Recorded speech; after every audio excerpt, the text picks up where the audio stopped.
The first 30 seconds of any keynote are crucial. They set the tone, spark curiosity, and determine whether your audience leans in or tunes out. A strong opening hook isn't just about making noise, it's about making meaningful impact from the very first word. It could be a powerful image, a shocking fact, a question that challenges, or a vivid, immersive moment that pulls your listeners into a world they didn't expect to visit. In the context of a speech like 24 Hours in New York City, the ultimate USA experience, imagine beginning with a heartbeat. Not a literal one, but the heartbeat of the city. Sirens in the distance, footsteps echoing on pavement, neon lights flickering awake before dawn. You're not just opening with words, you're building an experience. A strong hook also serves a deeper purpose. It earns trust. Your audience thinks, okay, this is different. This is going to be worth my time. It signals that you've come prepared, that you respect their attention, and that you have something worth hearing. But here's the secret. The hook must connect emotionally. It's not about theatrics, it's about truth. Maybe you share a moment of awe you felt standing at the edge of the Brooklyn Bridge, or the wonder of hearing a saxophone wail in a subway tunnel, or even just a smell. Roasted nuts on a cold winter street, that transports you instantly to the soul of the city. In those first few seconds, you don't just want to say something, you want your audience to feel something. Whether it's awe, nostalgia, laughter, or pure adrenaline, that emotional spark is what gives your speech its wings. Because once you've got the heart, the mind will follow. Every powerful keynote is built around a central message. A clear, compelling idea that drives everything forward. Without it, even the most beautifully delivered speech can feel like a scenic drive with no destination. Your audience may enjoy the ride, but they'll walk away asking, what was the point? A clear message acts like a compass. It guides the speaker. It orients the listener. And it ensures that every story, every metaphor, every joke, and every pause is aligned with the bigger why. In the case of a speech like 24 Hours in New York City, the ultimate USA experience, the message might be, one day in New York can change the way you see the world and yourself. Or perhaps, the spirit of America lives in the energy, diversity, and relentless rhythm of this one city. Whatever the core message is, it needs to shine through every part of the speech, not by repeating it word for word, but by living it. It should echo in the imagery. It should pulse beneath the stories, and it should emerge again and again in different forms until it becomes unforgettable. When a keynote has a strong message, the audience leaves with more than just a memory. They leave with meaning. But clarity is the key. The message can be deep, nuanced, and emotionally rich, but it should never be complicated. You're not trying to impress your audience with complexity. You're trying to impact them with clarity. Ask yourself, what do I want people to remember 10 minutes after I stop speaking? What do I want them to feel and maybe even do because they heard me? The answer to those questions will shape your message. And once you have it, it becomes your anchor. You can always return to it when the speech begins to drift. You can build upon it, repeat it in new ways, and let it tie everything together into one unified experience. Because when your audience walks away with a single resonant idea burning in their mind, your speech becomes more than just words. It becomes a message that moves. If the message is the brain of your keynote, then personal connection is the heart. It's the part that makes people feel, not just listen. In a world overflowing with information, it's not facts that stick, it's stories. We are hardwired for narrative. From childhood to adulthood, we understand life through stories. And the ones that move us most are the ones that feel personal, authentic, and vulnerable. That's why in every unforgettable keynote, there's a moment where the speaker stops being a presenter and becomes a person. That moment often comes through a personal story. It doesn't need to be dramatic or life-changing. It just needs to be true, told with honesty, emotion, and a sense of human relatability. Maybe it's the memory of standing for the first time in Grand Central Terminal, overwhelmed by the motion and magnitude of it all. Maybe it's a conversation with a street musician that changed your perspective, or a childhood dream of visiting New York finally fulfilled in a way you didn't expect. These aren't just anecdotes, they're invitations. They invite the audience to feel what you felt, to see themselves in your shoes, even if their journey is different. When you share something real, something meaningful to you, you're giving the audience permission to lower their guard and connect on a deeper level. A personal story also acts as a bridge between you and your message. It brings abstract ideas down to earth and makes them relatable. If your central message is that New York shows us who we are, then your personal story is the proof, the living, breathing evidence that this isn't just a poetic line. It happened to you. The key is not to tell a story for the sake of entertainment, but to tell it with purpose. Every detail, every emotion, every twist in the tale should reflect the larger idea you're trying to share. That's when stories move beyond memory and become meaning. And when a speaker dares to be real, to show not just their words, but their world, the audience doesn't just hear the speech, they feel it, they remember it, and sometimes they carry it with them long after the applause. Words are more than just tools for communication, they're vessels of experience.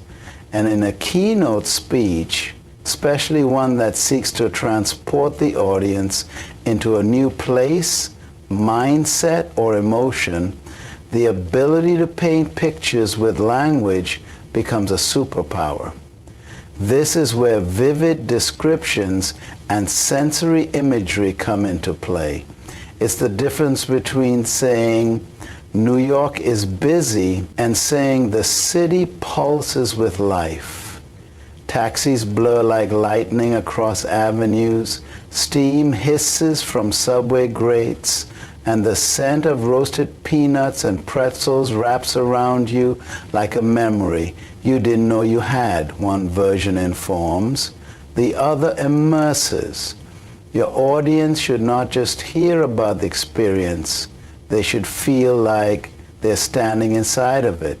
They should be able to close their eyes and see the scene unfold. The way the morning light slants across Central Park, the low hum of traffic beneath a skyline made of glass and dreams, the flicker of neon reflecting off rain-slicked streets at midnight. But vivid imagery isn't just visual. It engages all the senses. Sound, the rhythmic rumble of the subway, the layered buzz of different languages in a crowded cafe, the haunting notes of a saxophone echoing in a tunnel. Smell, the sweetness of fresh pastries wafting from a bakery in the village, the faint salt of the Hudson River breeze, the metallic tang of hot pavement in the summer. Touch, the chill of wind as it rushes down Fifth Avenue, the slight stick of your palm against a metro pole, the warmth of a street vendor's paper-wrapped hot dog. Taste. A hot, doughy bagel smeared with cream cheese, a slice of New York-style pizza folded in your hand, dripping with flavor, a cold fizzy soda from a corner bodega. The more senses you awaken in your audience, the more present they feel in your story. This technique transforms your speech into a cinematic experience, and it keeps people deeply engaged because their minds are no longer just listening, they're participating. And beyond the sensory, vivid language adds texture to your ideas. It elevates simple thoughts into emotional moments. Instead of saying, "I felt inspired," you might say, "Standing at the top of the Empire State Building, wind in my hair and city lights stretching out like galaxies below me, I felt limitless." Like the world wasn't just mine to explore, but to create. Descriptions like these don't just describe the world, they build it in the minds of your listeners. They transform a speech from a string of sentences into a living experience. And in that experience, the message breathes deeper. A great keynote doesn't just inspire, it makes people feel alive. It dances with rhythm, pacing, and emotional texture.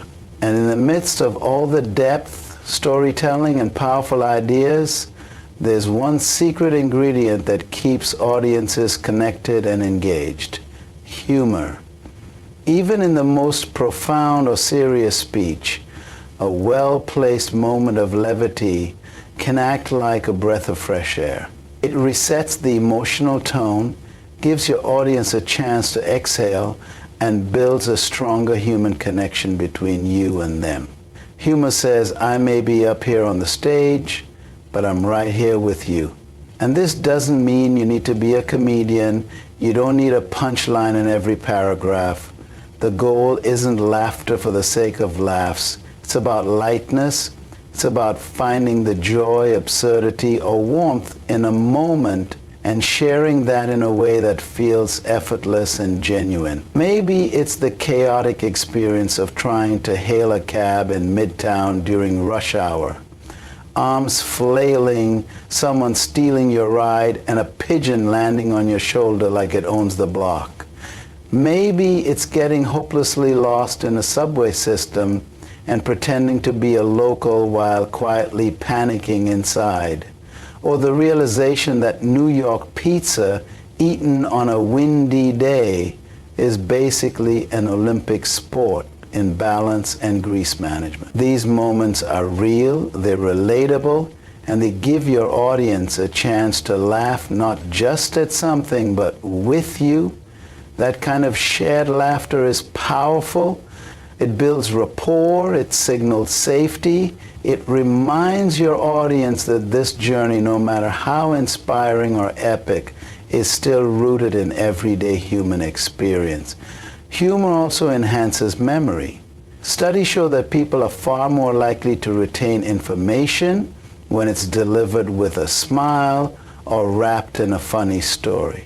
Think of it like this. Your message is the medicine, and humor is the spoonful of sugar that helps it go down smoothly and stick. But here's the key. Humor should always be authentic. It should arise naturally from the moment, not feel forced or scripted. It can come from self-deprecation, playful observation, or the delightfully unexpected. The safest, most effective form of humor is the kind that makes you laugh, because if you're amused, your audience likely will be too. And even when the humor is subtle, just a flicker of light in the tone, a pause before a punchy observation, it can have a huge effect on the energy of the room. It invites joy, it keeps people with you, and it makes your speech feel less like a lecture and more like a shared experience. Because in the end, no matter how powerful your message, people remember how you made them feel. And if you can make them laugh, even just a little, you've made them feel something real. A keynote speech doesn't end when the speaker leaves the stage, at least not a great one. The true impact of a keynote lies in what happens after. It's not just about delivering a message.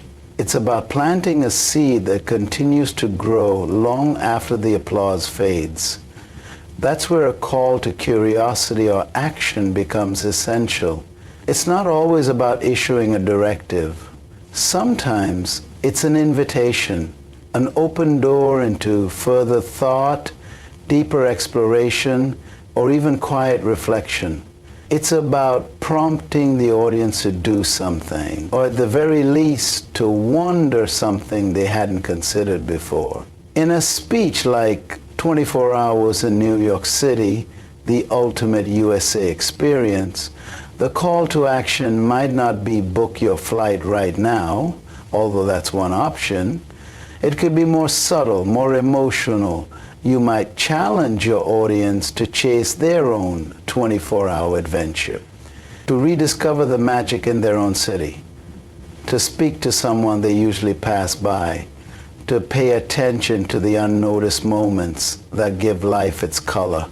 And sometimes it's even broader. What would it mean for you to live like every day matters, the way 24 Hours in New York forces you to? What if you treated your own story with the same wonder we give to iconic places? What might change if you stepped outside your routine and chose to see the world like a traveler again? Curious, open, ready to be surprised? These kinds of questions create space. They don't pressure, they inspire. They provoke thought without demanding compliance. They offer an idea, a challenge, or a shift in perspective, and they trust the audience to run with it in their own way. Of course, in some cases, a keynote's purpose may demand a more tangible action, signing up, donating, joining a movement, starting a practice, or having a specific conversation. And when the message requires that, the call should be bold, clear, and motivating. Not pushy, but persuasive through passion and belief. Your conviction becomes contagious. But whether your ask is outward or inward, big or small, personal or collective, it should connect back to the central message of the speech. It should feel like the natural next step in the emotional and intellectual journey you've taken your audience on. And most importantly, it should empower the listener. It should make them feel like they matter in the bigger picture you've painted. Because the best speeches don't just talk about ideas, they awaken them. They don't just deliver inspiration, they ignite it. This is how a keynote transforms from a performance into a catalyst. It stirs something inside the listener, a question, a goal, a shift in perspective, and it sends them back into the world just a little bit more awake than they were before. Every great keynote builds toward a peak, a moment where everything the audience has heard, felt, imagined, and considered comes together with emotional resonance. This is not just a closing, it's the climax, the release, the final emotional wave that makes the entire journey feel worth it. This moment is what lingers. It's where the intellectual and the emotional collide. The message becomes not just understood, but felt in the bone. It's the place where you return to the thread you began weaving at the start, the heartbeat, the story, the image, and you pull it tight, creating a sense of wholeness. This is the full circle moment. It could be subtle, like returning to the sound of footsteps on a New York sidewalk and realizing those weren't just sounds, they were yours. and you've been walking this journey the whole time. Or it could be powerful and direct, like recalling that first wide-eyed moment in Times Square and now seeing how it mirrors the audience's own awakening to something bigger than themselves. What matters most is emotional authenticity.